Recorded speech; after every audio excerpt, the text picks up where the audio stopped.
Welcome back to Road to October. This is episode number 2. Thanks for coming back if you're returning, and welcome if you're new. The first episode had quite a bit of positive feedback that I got, so I'm going to continue on with it, and you can come with me on my journey to Halloween. And yeah, we got a lot to do, and I don't know if I really got a whole lot accomplished this past week, but I'll show you what I have done, and we'll go from there. All right, if you remember last week, I was working on these columns, and lo and behold, I actually got them finished.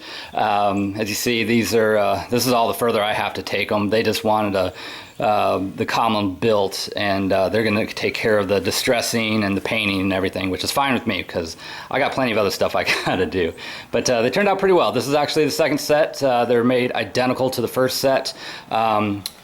They use these PVC, or we use these PVC fittings to hold these fence panels on. Like I said, these are metal, and then they got little screw caps to hold them in place. Not my design, but it worked out pretty good.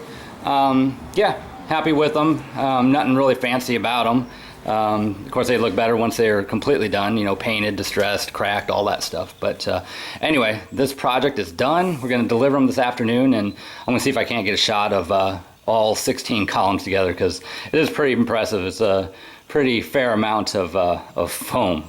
So anyway, we'll check back on this in a little bit. So this panel behind me, it looks exactly the same as it did last week, I know. Except we did a couple changes. As you can see there, I cut in a door, and I also cut off about 2 inches off the bottom of it, 4 inches off the bottom of it to make it fit better in my garage. This proved to be a huge pain in the ass to do after the fact. If I were to do it again, this is where it's beneficial to plan ahead and do this stuff as you're building it, because yeah, trying to cut out that door and make a frame and everything was time consuming, I'll put it that way. But we got it to work. We now have a door so we can get in and out of our garage, and it's on a spring hinge, so it shuts on its own. But if I were to do this again, I certainly wouldn't try to make the framing for the door out of 2x2s. You know, trying to make a straight door with a crooked piece of 2x2 is just, it doesn't work very well. But it required a whole lot of shimming and stuff, and it doesn't fit perfectly. But I don't think anybody's going to be looking at my display and saying, hey, that door in the background isn't straight with the wall. I hope not anyway. But yeah, we got it. This fiberglass stuff sucks to cut because, you know, it feels like I rolled around in an attic for about an hour with all the sticky fiberglass, you know, shavings and stuff. But yeah, anyway, it's done.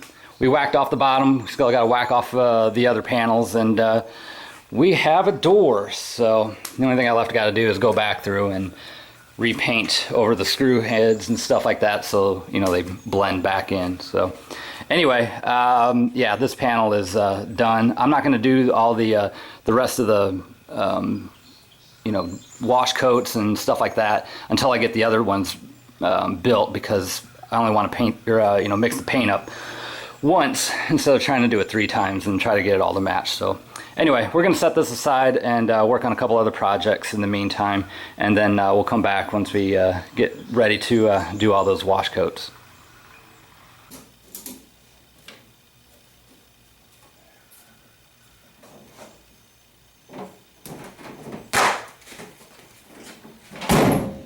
Let's go deliver some columns.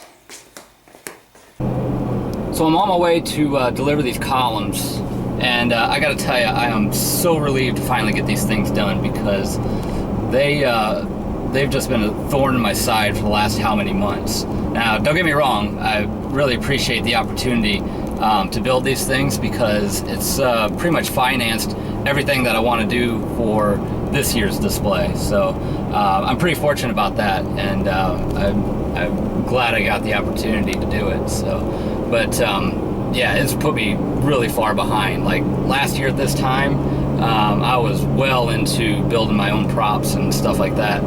And really, I'm just been getting started on my own stuff in the last couple weeks. So yeah, we got a lot of work to do. But like I said, I'm glad I was able to build these columns and get a couple dollars to put back into my own stuff. So let's go drop these things off and get into some of our own stuff, huh?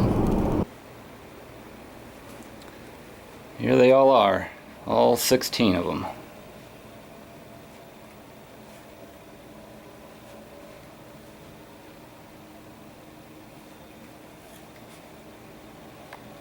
So it's midnight on Friday, and I'm down in my basement playing with audio clips. For my zombie containment area, I'm controlling all the pneumatics and the audio with Scuba Board. If you're not familiar with that, it's a prop controller made by Tim Thompson or Scuba Spook. This is it here. And it has a built-in MP3 player. And what it'll do is it'll play audio while a prop is just sitting stationary, and then when the prop is activated, it'll play a different audio clip. So I'm putting together my audio clip, and I'm using Audacity. And what I'm doing is I stole some audio from a video game called Half-Life, and I'll play a little bit of it here. It's basically just a PA announcer. And I'm going to blast this out through the garage, this announcer, and but I also wanted some zombie sounds in the background, you know, because the zombies are in the containment area. I want to have some audio. So I got another clip, a couple clips of some zombie sounds that I'm going to import here, and I already know that's going to be way too loud. If I play it, you can't even hear the other stuff, so I gotta turn this down just a little bit, probably right about down to there, because I just want it in the background. And I want my whole delay to be about 5 minutes, which I'm about a little over 2.5. So all I'm gonna do, I've been cutting this thing up and everything. So Control C for copy, and then come over here, and a Control V for paste, and then I can move it somehow like that, and now I got a delay of 5.5 minutes. That's perfect. So then all I got to do is the same thing with the zombie sound. Take that, Control C, Control V, and move it down. I probably have to do it again to fill up the time. Yep. So put this here, and I don't know if I said this already. I'm kind of tired. This program is called Audacity. It's a audio editing program. Let's see how that sounds. How that cut sounds here.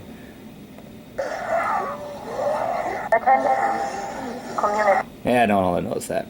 So anyway, that's what I'm doing. I'm playing with my audio for my props, and then I'm going to bed.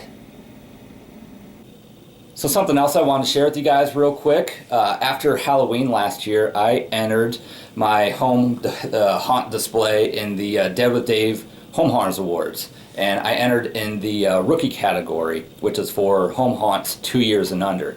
Didn't have any expectations, and you know, there were so many other great entries, but I actually won. I won for Best Rookie Home Haunt, which I was I was surprised to even be nominated, considering all the other great entries that were in there. And then I was super excited to actually win. When I went to MHC, I got to meet a couple of the other rookie entries, Brandy Bush and Trish Redding, two great gals, and they're good friends of mine now. If you're not familiar with the Dead with Dave Home Haunters Awards, I encourage you to go on to Facebook and look them up. It's Dead with Dave. He also has a website, Pandemic Cemetery, and that's where you can do your entries and stuff like that.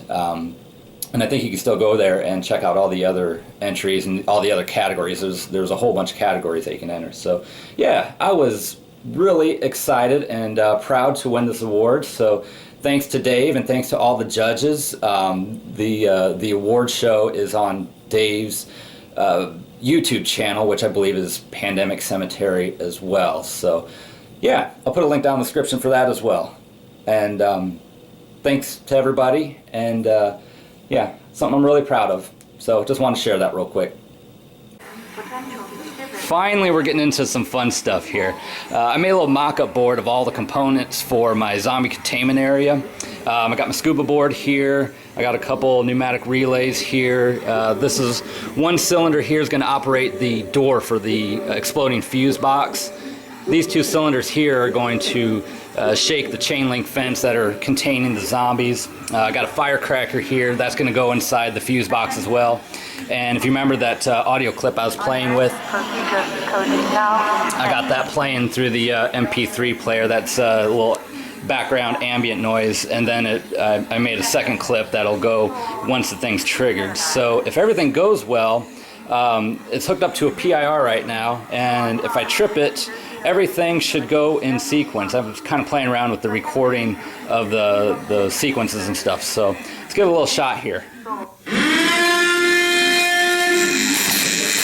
There's the fence. There's the door. There's the cracker.